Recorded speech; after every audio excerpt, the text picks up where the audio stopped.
If I sold a widget today and made my profit, I am booking a liability on that product for the next 5 years, though, right?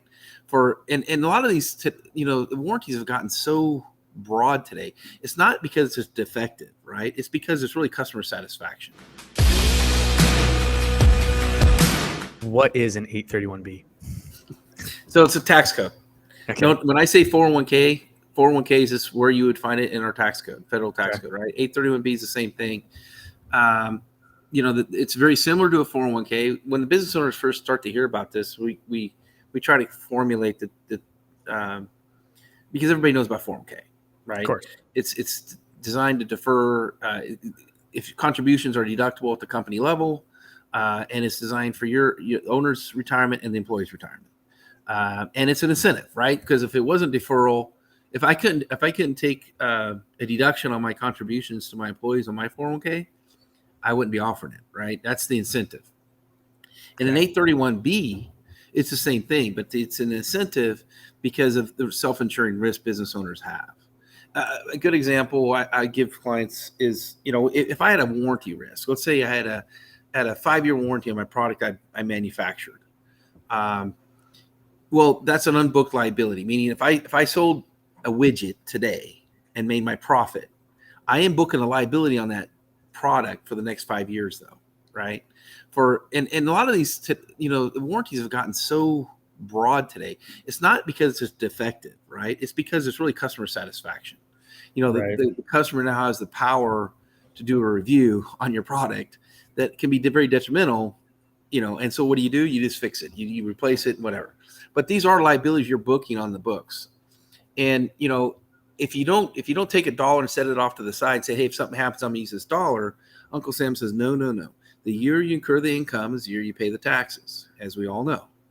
831B was designed back in 1986 because what was happening back then was a lot of clients just couldn't get insurance. Or if you had one claim, you're being non-renewed. So now we're having this, they call it the liability crisis. I actually wrote an article for Forbes on it and why the 86 tax code came about. But what the Congress did then was basically say, listen, we're going to create an incentive for you to recognize risk you can't transfer, you just retaining your company, and we're going to give it, at that point, you could put up to $1.2 million into that 831B plan. Just like it's a contribution limit, right? So that's where it started. And it was really designed, again, for handling general liability, work comp, things that were either too expensive to get that you had exposure to, or you just couldn't simply buy insurance for it anymore. And another aspect of that was crop insurance. Crop insurance, what was happening in crop insurance at that time, private sector was getting out of it, and now it's become a government program, no different than FEMA today, right? So most crop insurance programs are either backed by the federal government or they are the federal government that has the paper. They just put the paper on some other carrier, but it's really backed by the creditworthiness of the federal government.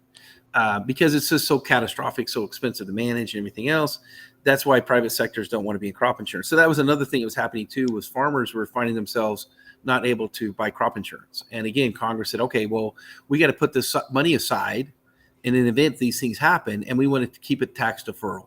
Why? Because the farmer, the business owner, whatever, just has a lot more money to work with.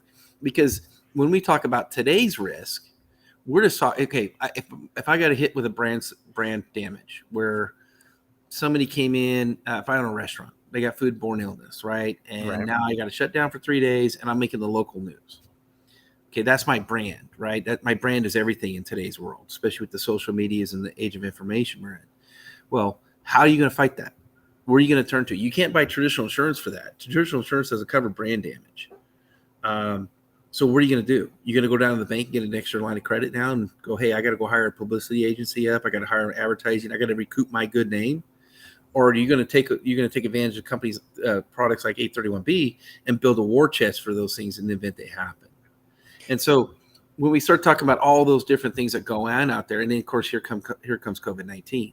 I mean, if PPP didn't hit, I think we would have.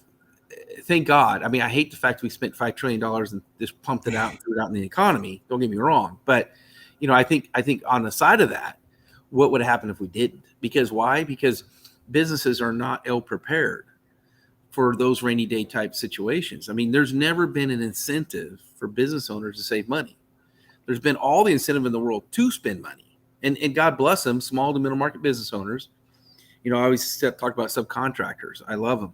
They make $1 and they spend $1.10. It's what they know, But at the end of the day, though, you got to recognize the risk you took as a business owner, the employees you're help supporting, the families they support, house payments, all the other things that go into that. Your business helps create a life for people. And then you go buy more stuff, you take on more debt, or do you play it straight like big businesses do? Big businesses have been using these types of tools for literally decades now. What we did was we brought our price points down to where the small middle market business owners can now participate in these types of programs.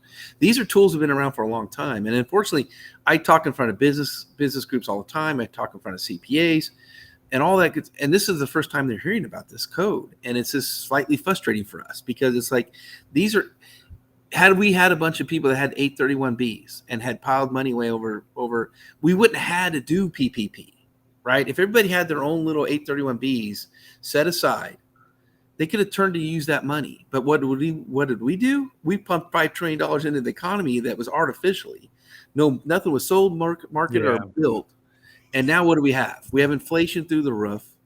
And who knows when that's going to end at this point. We just literally put a bunch of dollars in our economy and it's causing who knows, right? I don't know I don't want to get too political here on that. In fact, we don't need to. It's just, it's simple economics. When you artificially put in $5 trillion into the economy, you can expect inflation. When you pump 40% of all the dollars circulations in the last couple of years, something's going to change exactly. for sure. So let me just make sure I understand it because I have never heard of this code before. So is it essentially just a rainy day fund, a savings account that you can basically write off against the revenue in order to just drop your taxable income for that year? Yep. Okay, so and it's a C Corp. Okay.